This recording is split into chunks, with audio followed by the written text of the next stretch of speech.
Hello, I'm Eric Matisik, co-chair of Denver Startup Week.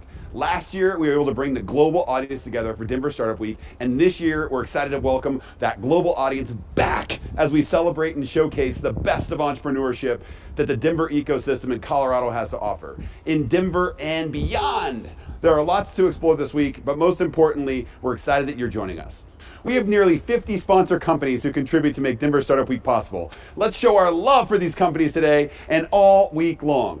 Thanks to our headquarters and title sponsor, Amazon, and our title sponsors whose leadership makes this week come to life, Capital One Cafe, the Downtown Denver Partnership, Fluid Truck, Hotel Engine, and WeWork, and our track sponsors who've made all the great content you're hearing today possible, which includes our founder track sponsor, Kickstart, our growth track sponsor, Friday Health Plans, developer track sponsor, Quizlet, product track sponsor, Palantir, design track sponsor, Battery 621 and the Public Works, people track sponsor, Exactly, and the spotlight event sponsor, Strat Labs. Our headline event sponsors are bringing this excitement to the entire week.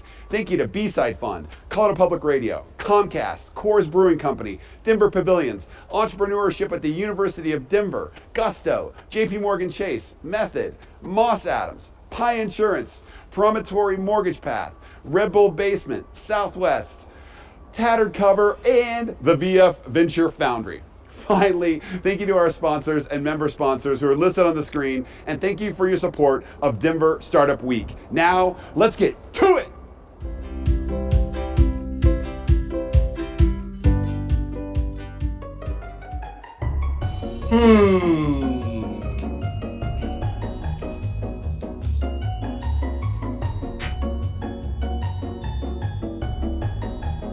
Yeah.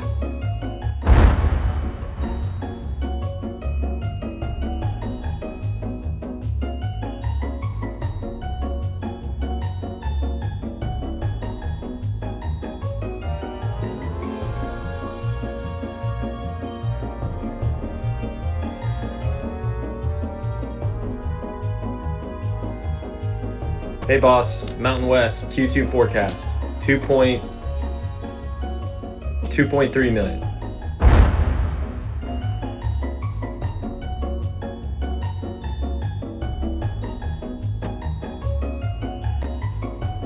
Nice.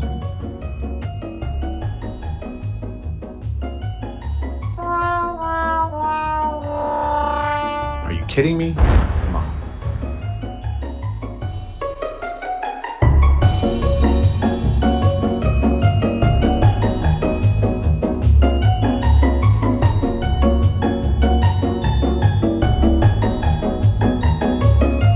Ugh, another one.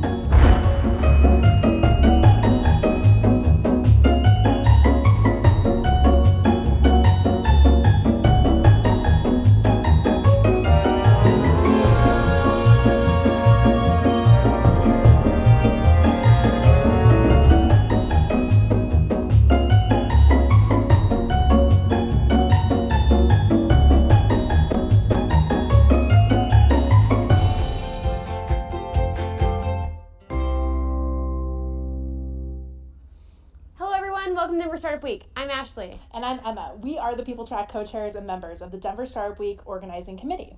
Thank you for joining us for the 10th anniversary of Denver Startup Week.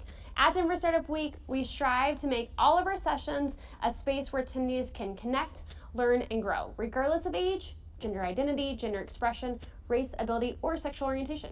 A special thank you to our sponsors for their support in helping us to keep Denver Startup Week free and accessible for all, especially our People Track sponsor, Exactly. On that note, please enjoy the session and the entire Denver Startup Week.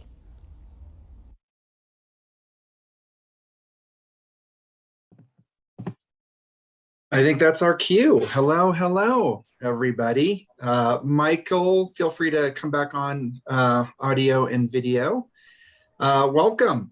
My name is UB Simignetti. I am one of the co-founders of Interview IA and moderating this really awesome panel where we're going to talk about the opportunity of a lifetime. First, I want to thank Exactly, of course, and Denver Startup Week for the opportunity to not only bring Joplin, or JJ as we call her story, to you all, but also to talk about this opportunity as the result of the global pandemic changing the way we work, but also, these conversations, these social changes, these reckonings as a result of the murder of George Floyd, that can't be ignored, but really honestly do present quite an opportunity that either companies can take advantage of now or choose not to, but then we believe, lose out. So first of all, I'm going to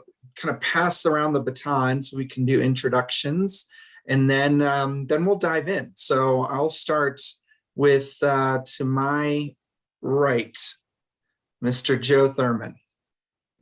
How would you how do you introduce yourself?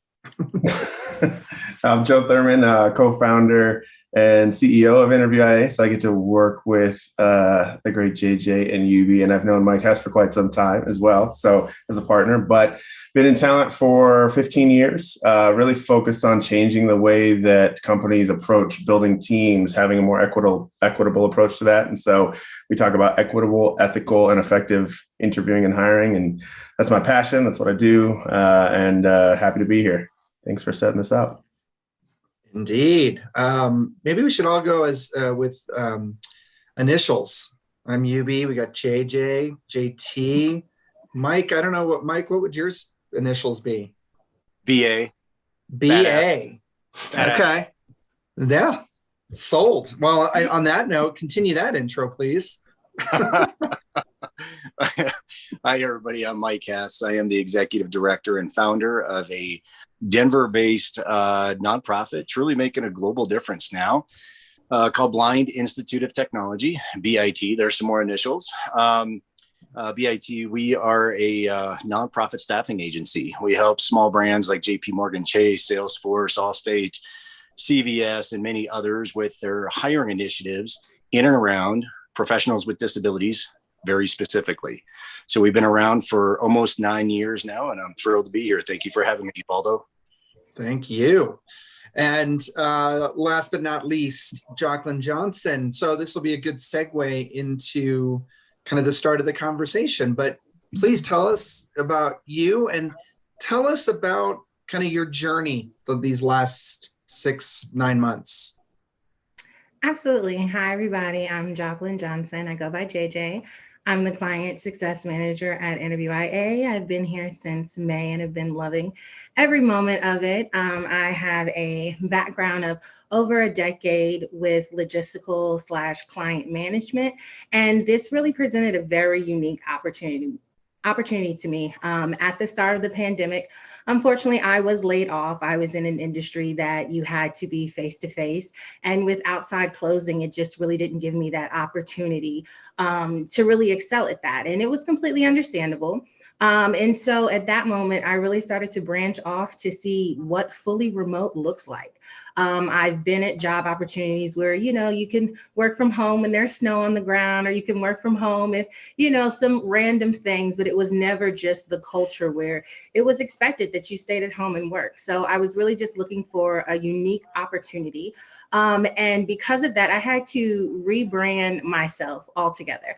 I moved from DC to the Atlanta, Georgia area. And so I was used to having job opportunities, probably about 100 different opportunities a day.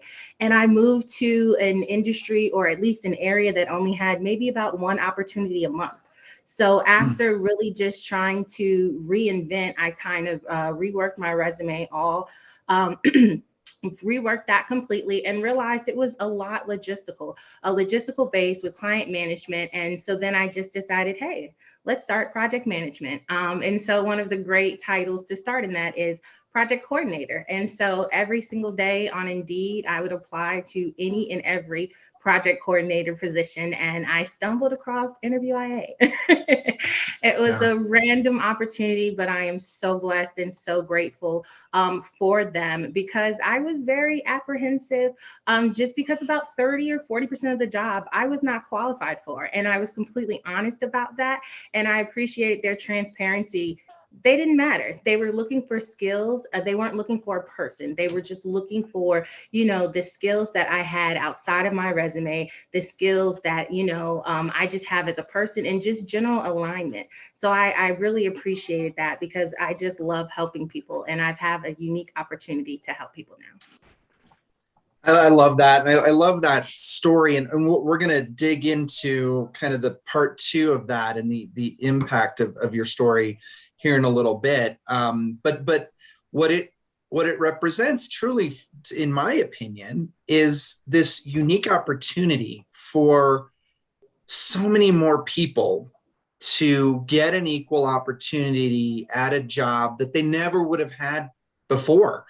And Mike, I think, and just so everyone knows too, originally we had another panelist who was going to join us, Aaron Clark, who runs Justice Reskill. And we're sorry that he's not here, but it's along the same lines of people who might not have had as many opportunities before based on things that are either outside of their control, or things that, I don't know, shouldn't necessarily matter, but they used to, but now they don't, and they don't have to. So Mike, talk a little bit about what the changes you've seen over the last 18 months because of the pandemic, and because of kind of this social reckoning, these social conversations and change that we're seeing. Sure. Yeah, it's like I called 2020 about July or August of last year. I was calling 2020 the pandemic powder keg with the George Floyd fuse. Mm-hmm. And it was, we can sprinkle on, I guess, a little political angst as well. But it was such a unique year, and like being completely honest, as a small nonprofit, and the vast majority of our revenue coming from placement revenue and contractor revenue, I asked myself at the very beginning of the pandemic, can a small nonprofit staffing agency actually survive what looks to be like some pretty steady reduction in force initiatives that would probably be coming fairly quickly? And what I found actually was after the dust started to settle a little bit, after some of the angst and people really started getting accustomed to the virtual. So I think, like a lot of organizations, July, August of last year, there started to be a lot more, new biz dev calls, a lot more activity going on just from a lead generation perspective. And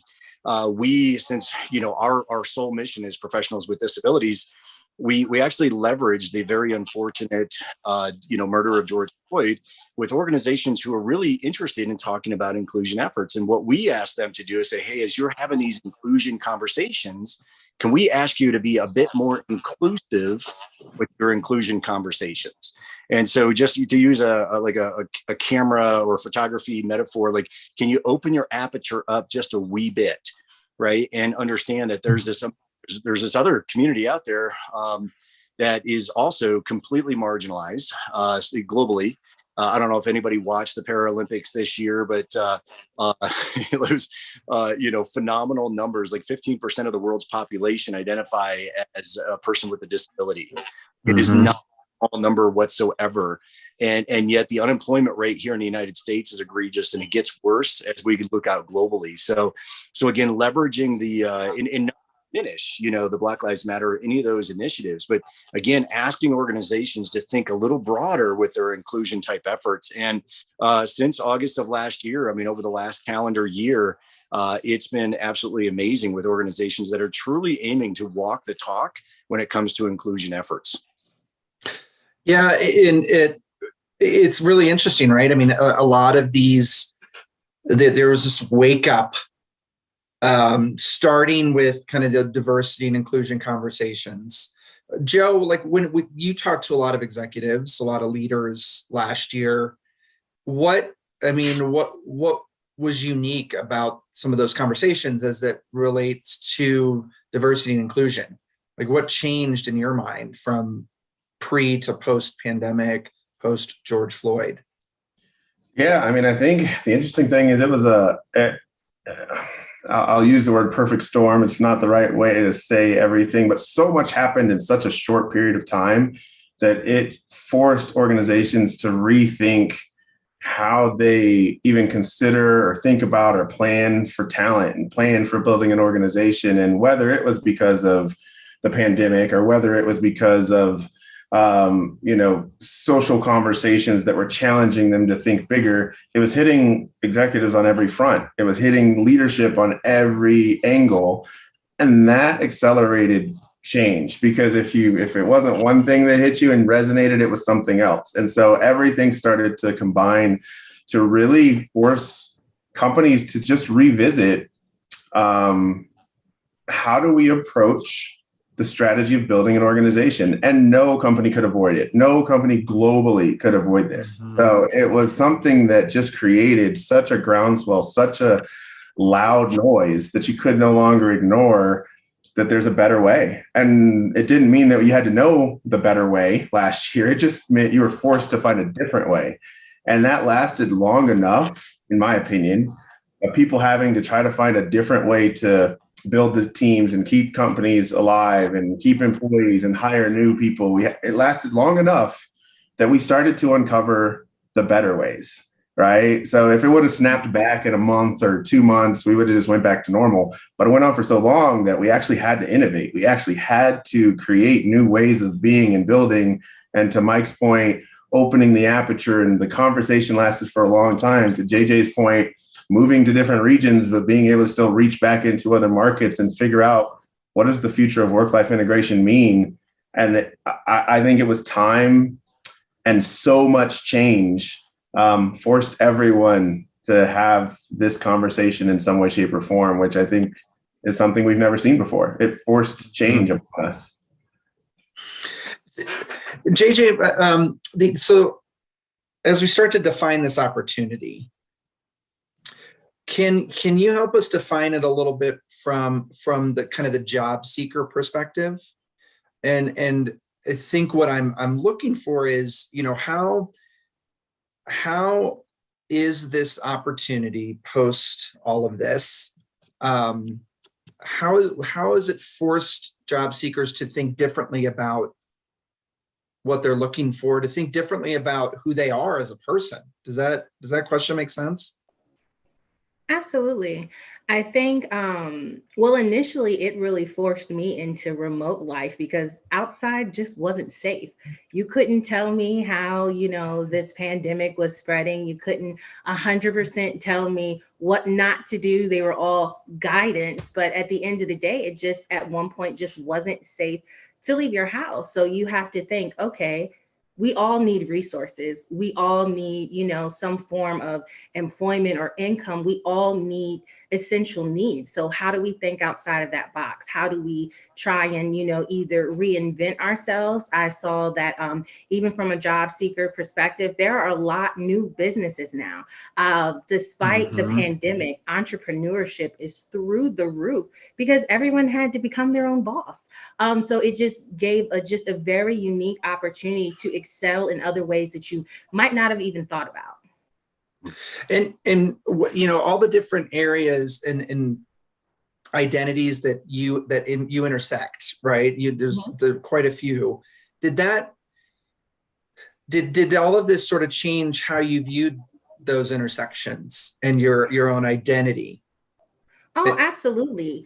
As a Black queer woman, it just wasn't safe. And so to look at a company that was not only presenting an opportunity to excel, but also cared about my mental health. There's so many taboo conversations that we just don't have. And I understand the separation, but we're all going through this together. I think at the beginning of the pandemic, I kind of just hated the hashtag alone together because I just didn't understand it. But no, we were all going through this together. This pandemic hit every single person. So it was just like, what do we do from now? So I saw that Interview IA cared about mental health. Like, I love the stoplight checks. I've never been able to tell my company, hey, I'm just mentally not here today. Or if I did, it would probably only be maybe 1 or 2 times before I could say that. And I got a pink slip. So it was just an opportunity to just really exist as who I was, not to sugarcoat anything. It's rough out there. It's just really rough out there. And so to have someone who not only cared about me as a person, cared about the needs that I had, but it was just like, hey, I understand it's a hard day for you. It's fine. We'll pick up the slack. We're all in this together. Let's, uplift JJ. And we understand that, hey, you'll have these battles every now and again, but we're not leaving your side. And that was a comfortability that I've never had at any job. It was a level of transparency that I just wasn't used to. It was almost a culture shock to, hey, the CEO is calling me to say, hey, just want to have a virtual call date with you because you're not, local. But it was just a level of care that I think a lot of people haven't had. And it's sad that, for some companies who are venturing out into that, it took the pandemic to highlight that. Right.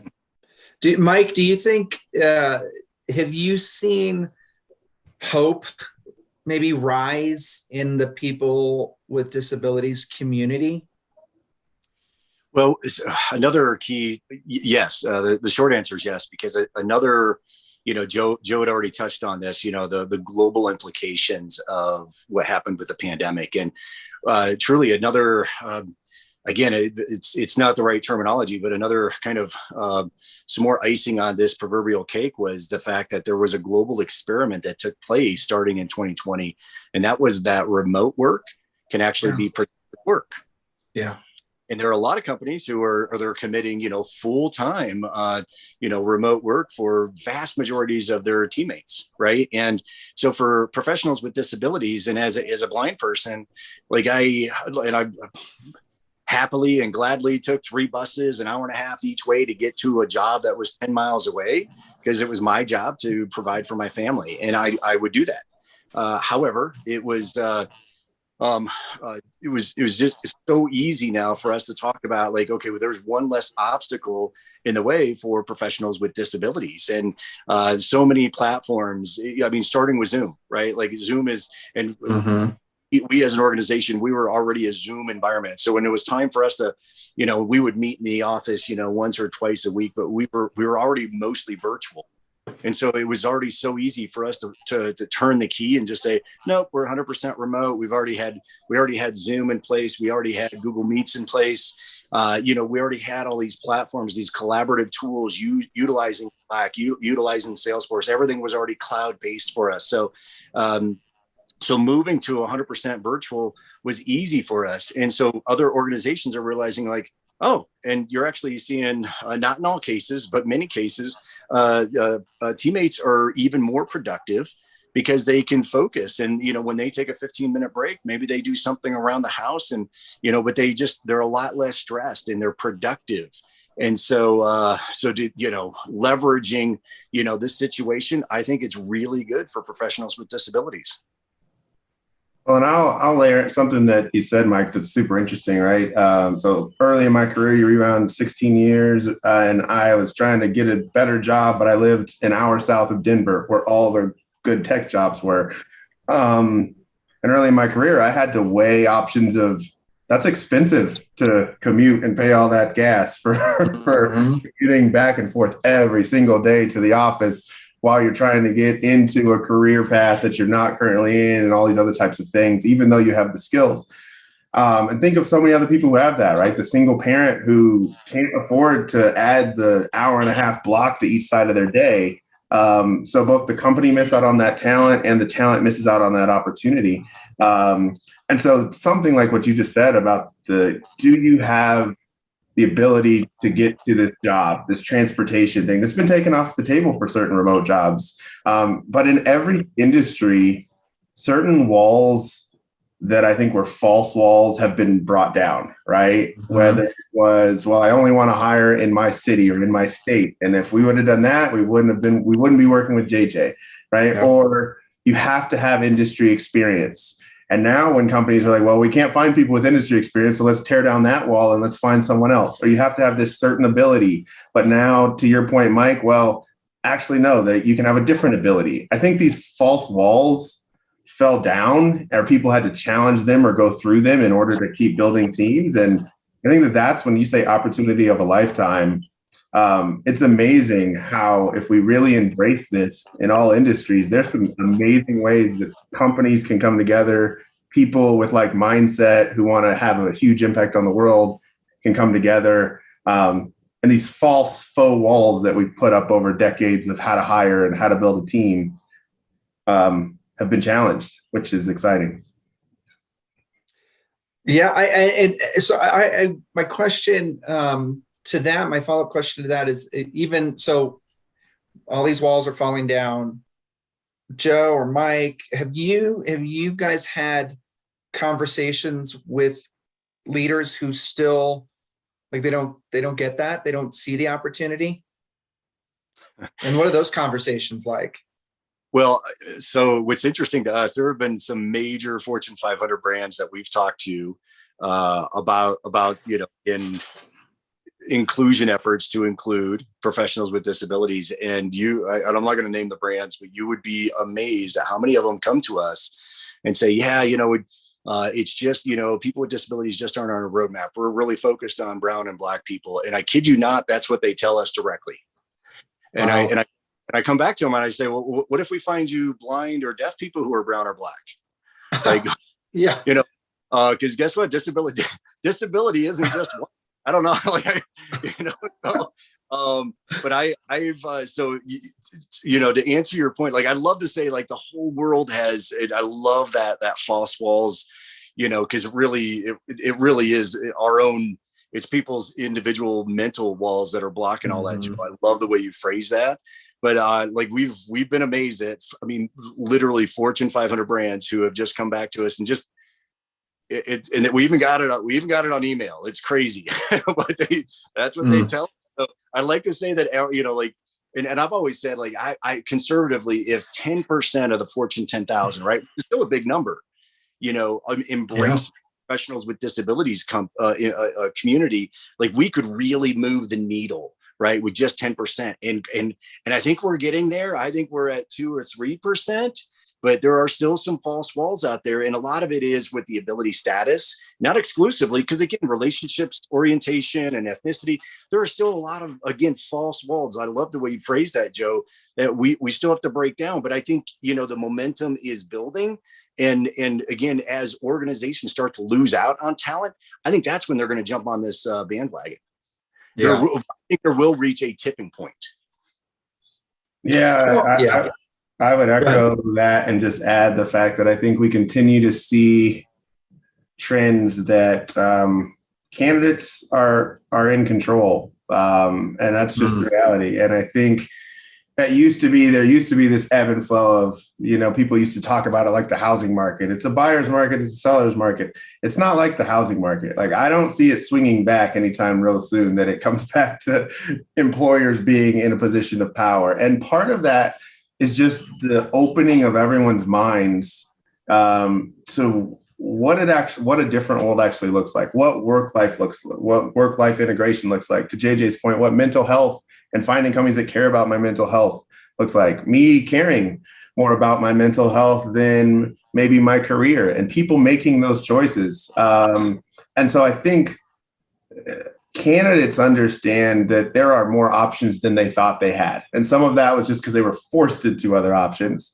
But that being said, it makes the candidate market a little more emboldened. They know that they can ask for things. And we've seen the CEOs that have stood up and said, you're going to be in the office, we're doing this, blah, blah, blah. And we've all seen how most of the time that works out right now in the current market. Doesn't work out too well if you don't kind of give in to some of the things that the fabric of this world, which is the workers, which is all of the people doing the work, the mass majority of people, that's where the strength lies. It is in numbers, and the numbers are in favor of candidates. So I think we'll see some changes that really, really stick.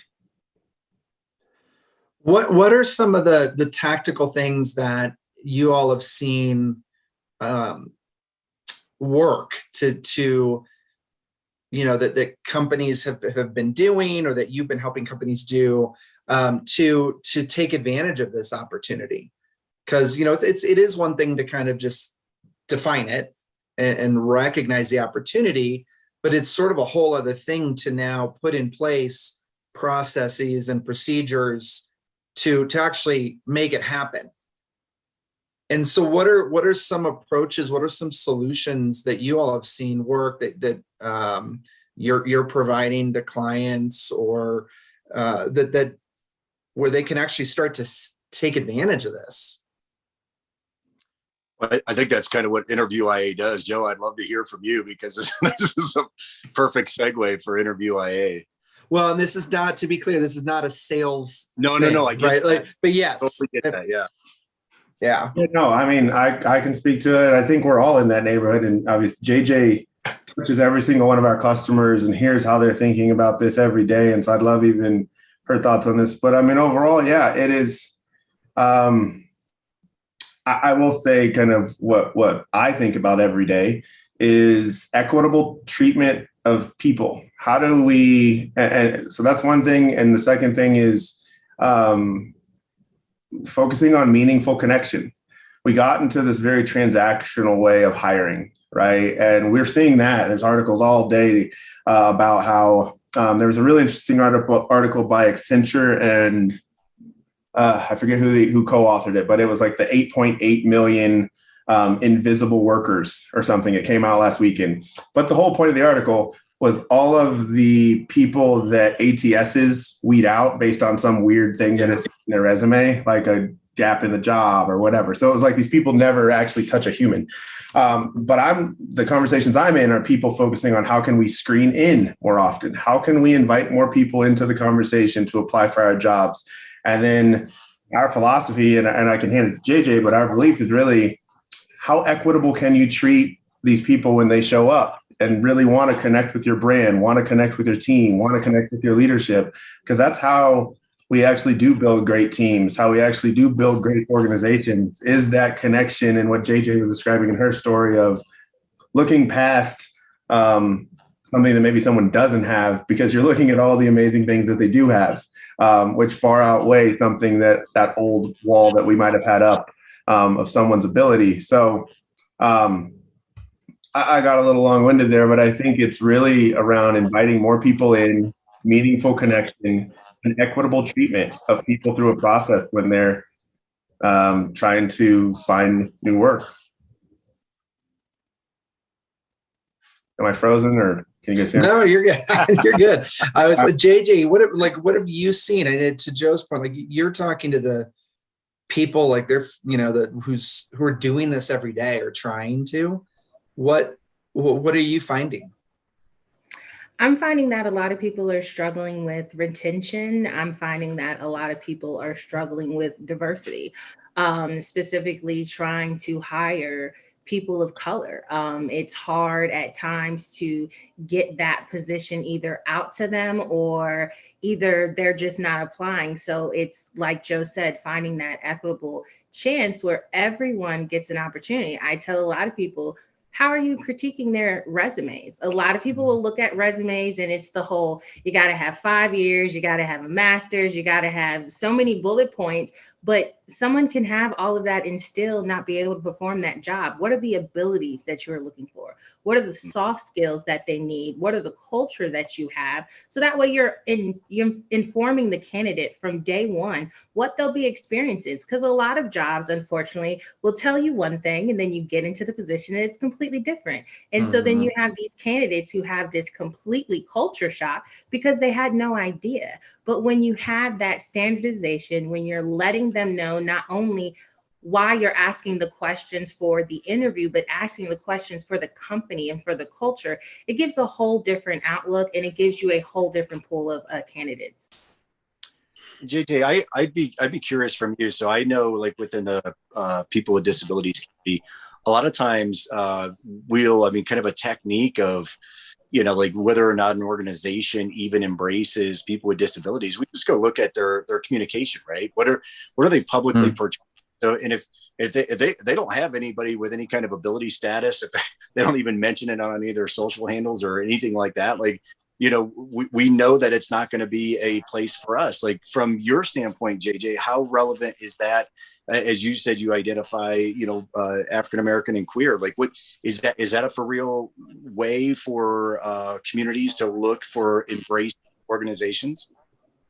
Absolutely. It was something that I looked at Interview IA. I looked at them on LinkedIn. I looked at kind of who set up we call them the founding four, but who the core of the company was. And after just not even like Joe's timeline, you don't have to scroll. Like, it's just right there. Everything that he is promoting, everything that he is doing is about inclusion. It's about diversity. It's about, why are you overlooking these people? And here's how to stop that. So to see that not only was he speaking it necessarily for the company, but just who he was as a person, it was like, okay, this company is for real. It's not just for, hey, it's Pride Month, let's do a certain thing. Hey, it's blah, blah, blah. Mm-hmm. No, it was just, this was embedded in everything that they did. It was just engraved in who they were. And it's really, like you said, if you're not seeing some of those key words in your mission statement, your mission statement is truly the first thing that a lot of people see. It's either the mission statement or the about us. If you're not saying any of those type of words that will, this doesn't feel like a safe environment. And I don't necessarily want to start a job to get that confirmation that, in fact, it wasn't a safe environment or an environment that was intended for me. Mm-hmm. Well, and kind of going back to the opportunity and continuing to define that, I think the companies are faced with sort of future proofing not only their company, but their talent in a way that takes everything that you just said, JJ, into account, as opposed to before the pandemic and before George Floyd, where, I don't know, talent mostly kind of just, they were just cogs in a wheel, right? But this goes to Joe's point too about candidates sort of being in control right now. Like, the companies have to do a better job of taking care of their people, because as we've seen, you've seen all the headlines, the Great Resignation, right? It's easier to quit over Zoom. People are taking stock of their life and saying, you know what, I don't have to work at this company anymore. I'm not happy. I haven't been for years. Guess what? I don't have to. And that's because companies just haven't done enough of the work from a diversity, equity, inclusion, and belonging standpoint beyond the black squares on your Instagram or whatever, to ensure that their employees can see themselves belonging and being a part of this amazing organization with a mission, to your point, JJ, that speaks volumes. That's just, it hasn't been there. And so now it's, again, like, the opportunity to change that is here. It's right there in front of everybody. I don't know, Mike, we spent a whole year talking to a bunch of people, right? I was going to jump in, Ubaldo, and talk about, one of the side passion projects that Ubaldo and I and we've been blessed to put together a podcast called Choose Inclusion, and Choose Inclusion is our tagline is what happens when a blind man, a woman of color, and a wannabe Latino get together and talk about inclusion in the workplace. And we were so blessed to have had conversations with globally all kinds of inclusion type leaders, and I mean chief diversity officers and African-American mayors and judges and just amazing individuals, and learning about inclusion. Like, inclusion efforts truly aren't difficult. Like, it's not easy, but it's not difficult either. It's just intentional. Mm-hmm. And if you're addressing all of your inclusion initiatives, right, from ability, status, relationship orientation, ethnicity, gender, veteran, if you include everything in there, and as long as you put the proper KPIs underneath your initiatives, like this isn't difficult to reach, Black and brown and ability status. Like all you have to do, you have to figure out like, okay, where do those folks, what social media are they listening to? Are they watching? And then you got to go to them. You got to be super intentional about your efforts to find candidates. And for those organizations who aren't, to Joe's point, they are going to miss out. They really are. And it's, I think because this whole inclusion conversation, I mean, Ubaldo, you and I know, like, this is not a difficult conversation. It's just, it's all intentional. You got to be intentional. It's a choice. It is a choice. And frankly, there are companies and executive teams out there who make the choice not to be. And, great, fine. You know what? If that's your choice, then at least you made it. You're transparent about it. You're authentic and honest about it. Great. Okay, fine. If that's how you want to be, great. Then the beautiful thing, though, about being transparent about your choice is that it gives candidates an opportunity to select themselves out of the interview process, for example, or like just don't even apply, right? Because that's not what I'm looking for. And so I think if there's two ways to go here with this opportunity, it is one, stay on the current path that you're on as a company, but be very honest about it so that you're not wasting people's time. You're not wasting your team's time interviewing people who would never be a fit and vice versa. Or you make the choice to really lean in on some tangible, actionable things that you can do to take advantage of this great opportunity. One thing goes back to what Joe was talking about a little bit, and JJ, what you were talking about is, how and what you just talked about, Mike, like how do we go out and attract the right people? And a lot of it has to do with, well, you guys tell me, like if we were going to put a list together of, a tactical plan that organizations can start to adopt, what would that look like? What would that list include? Tactical plan, huh? I want people to walk away with a plan to go do. I think the first step is an internal audit of your beliefs, of your mission, of your vision, and your why. I mean, those things are so important. All of us have spoken to something about that, right? It's why do you believe what you believe, and why do you operate the way that you operate as an organization? And you have to be honest about those things. And that leans into what you just said, Yubi. If you're authentic, at least that's a good start. But then you really do have to figure out where can you challenge yourself to be different, and what kind of work do you need to put in as an organization to make sure that those changes are authentic? Because you can say a lot. Like there's a lot of companies out there that are saying that they're embracing a lot of different things, and that just hurts the organization even more because it lacks authenticity for the people who work there, so they get confused, and for the candidates that think they want to work there, and they're less confused. They can kind of see through the lack of authenticity, so they don't come. So I would say it starts with, my step one would be an internal audit of why you think the way that you think, and what are those beliefs, and how did they possibly set you up for success or failure in the new normal that we're seeing come to life. That would be step one, in my opinion. I agree with that, Joe. Like I think doing that internal audit, but the internal audit should also, formally, informally find out what are your numbers, right? Around relation. And again, these don't have to be public. It can all be SurveyMonkey, completely anonymous, but, and of course it's completely illegal to ask somebody if they've got a disability when you're hiring them.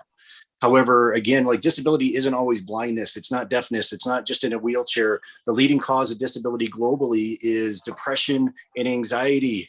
Can anybody relate to that? Like this is not, and again, that's completely to ethnicity and relationship orientation. Like, so again, disability, you just asking your team, okay, who is, how are they identifying? Okay. Then the next thing is like, then make sure you truly have ERG or BRG, employee resource groups or business resource groups constructs internally within your organization to support those individuals. And then third, like there's no secret sauce to this.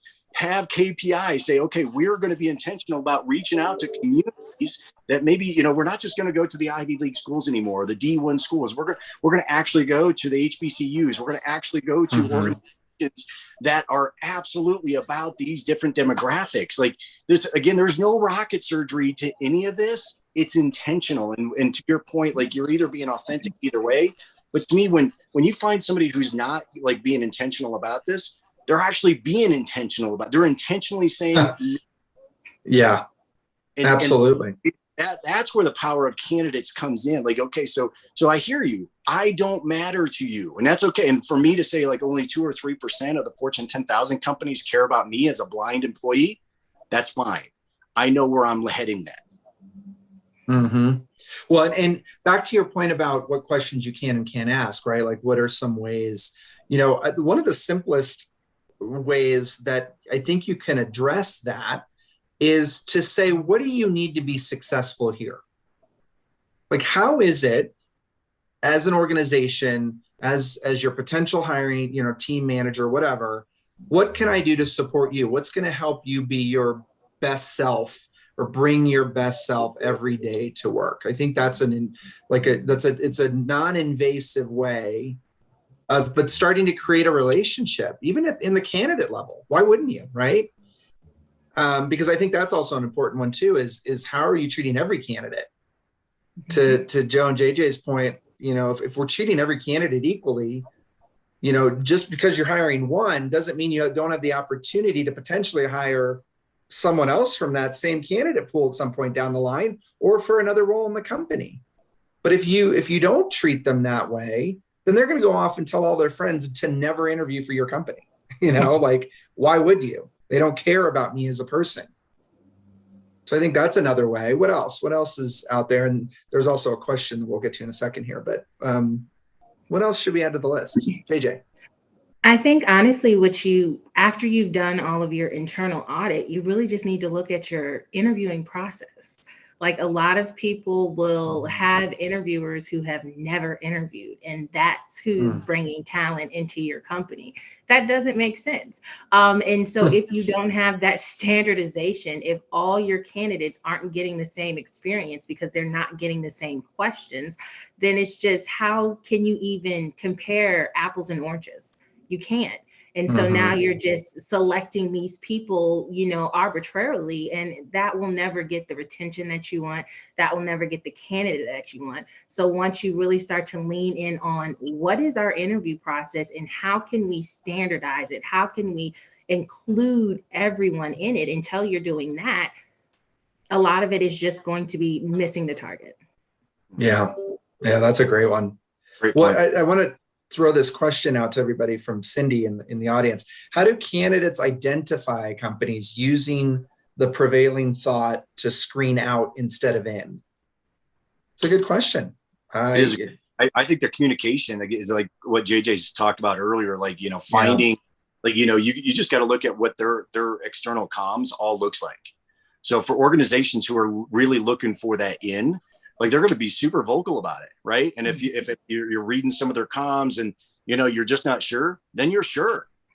Because organizations that are loud and proud about this, they're absolutely making sure. Like, there's no, just like JJ said about Joe, there's no hiding what Joe believes in. Yeah. So it's just it literally is just if you're just not, well, they kind of said something here on this particular tweet. Well, yeah, everybody said something about, Black Lives Matter right after the George Floyd murder. But, to take a look at the timeline, like, you shouldn't have to search for it. Yes.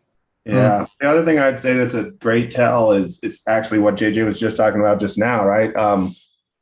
Companies that screen in have structure to their interview process. Companies that screen out do not. because ultimately, if you don't have a process, then all that you can rely on is kind of the subjectivity of whoever's touching the process. Ultimately, they're just trying to get to a warm body in some way, even if it's their best friend or whatever. If you don't have a process and you can't share that process with me as a candidate, then I will be skeptical as to how much you're screening in, because screening in requires more work. Screening in requires more effort in defining who do you want to collectively screen in and how will you identify their transferable skills.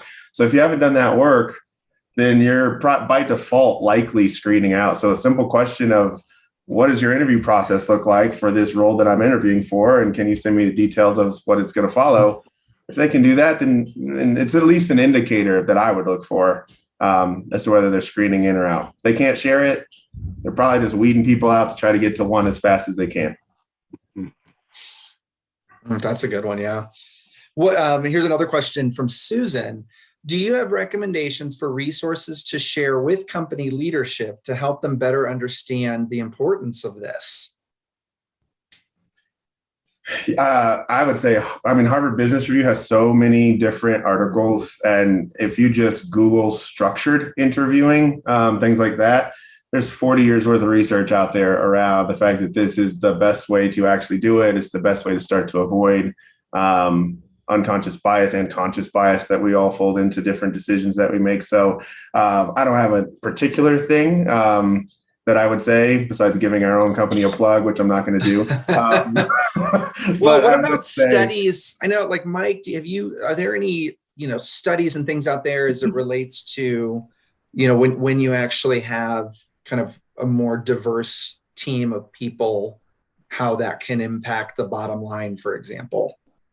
Yeah, well, kind of to Joe's point too, like there are so many, like the Accenture Disability In report that comes out every single year completely highlights organizations, that are diverse.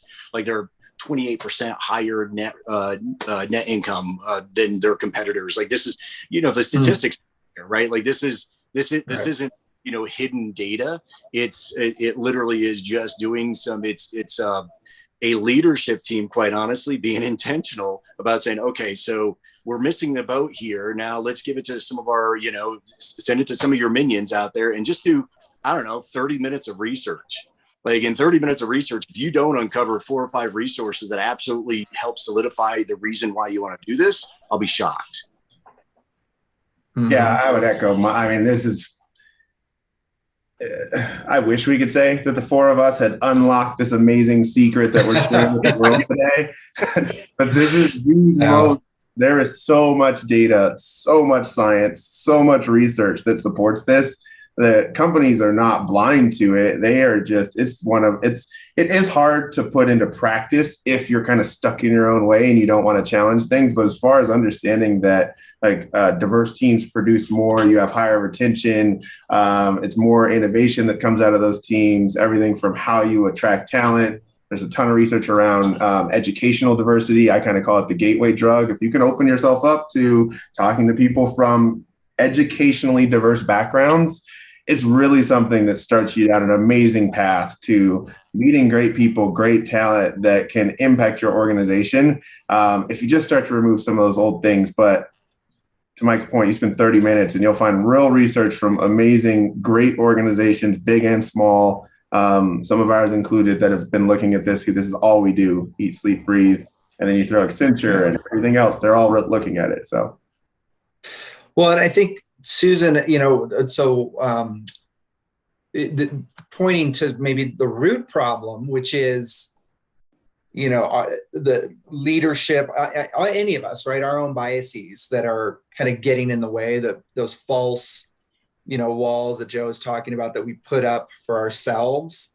So, I think addressing and becoming more aware of those things as a leadership team, especially, it might be a really good first step, so that there's all kinds of trainings and workshops and things that leaders can take to become more aware of the things that are blocking them from taking these steps forward. And so typically that might be a good first step, because everything else sort of, I mean, it really comes down from them, right? You know, if leadership isn't on board with these initiatives or you know, these changing things up for the better, then they have to address that. Or like we've said before, own what they have and you know, and just continue down that path, but be honest about it. So that might be something to look at too. Well, and my hope, I know we're coming up on the end, but my hope is I had heard about, I was listening to a panel discussion about something, and someone mentioned the curb cutting effect. And I had heard about this before, but I went back and I was looking at it. Curb cutting effect is basically, I think it was in the 70s when cities started to implement kind of the cutting of the curb so that you could walk across at a red light for people with disability. But it became the thing that's just what everyone uses because it changed the way that we think about urban living, when it's whether I'm riding a bike and how would I do that without a curb? Now we have scooters. How would I do that without a cut curb? Moving things around. How would we do that without a cut curb? So different, but the same. When you think of, if you walk through an urban area and they didn't have their curbs cut at a light, you'd be like, what's wrong? This is weird. How am I supposed to navigate this city? This thing has become the norm. And I really hope that so many companies will challenge themselves to be different, to expand, that it becomes more of the norm, where when you go into that company that's still so old school and you're just like, wait, so you don't have, like, you're not diverse at all. You don't care about mental health. You don't have, there's no one with a disability on my team. There's no people of color in this department. Like, that should start to become strange. And that's my hope, is that we fast forward a decade and it starts to become that you're an outlier if you're not doing this, because there's such an outcry. There's so many people and there's such a development of society. And this is a hope that it becomes odd if you haven't adopted it. Because right now there's still people who say, well, what we've been doing has worked, you know, and you heard that there was like articles about that in like Silicon Valley, and they're like, we've done it this way forever and look what we've built. And I'd say, yeah, look what you built. Like, everyone's moving to other places and everyone's going other places. Yeah. And so there's just something that I desire, that I think if companies can embrace new social norms, you'll become an oddball out if you're not leaning into the things that we've been talking about on this call. Then it'll start to really, you'll feel the impact in the pinch, and you'll have to come along because the rest of us have made it the norm. Yeah. I love it. Well, any last parting words? Mike usually has a mic drop in these things, so I don't know if you want to mic drop something, or.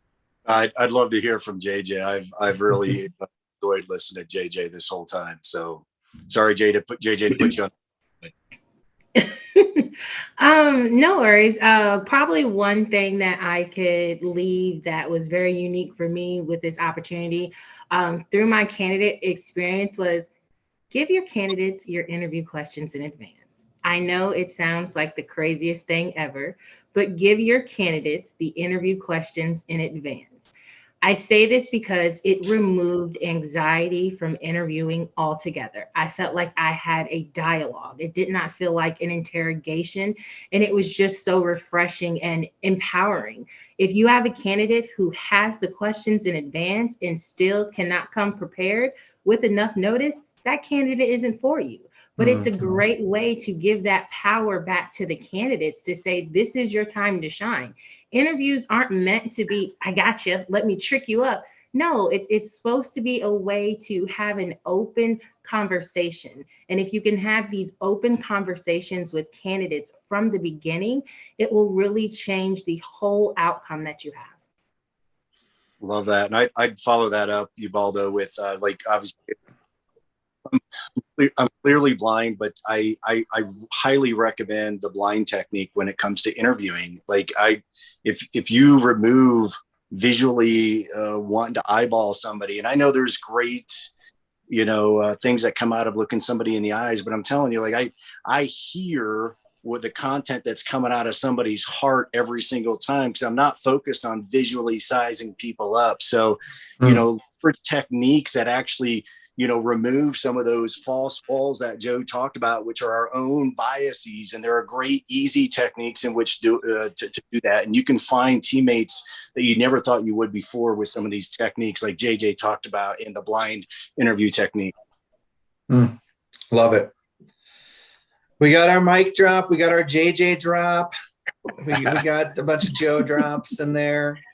So thank you all. Thank you to the audience for hanging out with us and participating. Thank you, Denver Startup Week. This was awesome.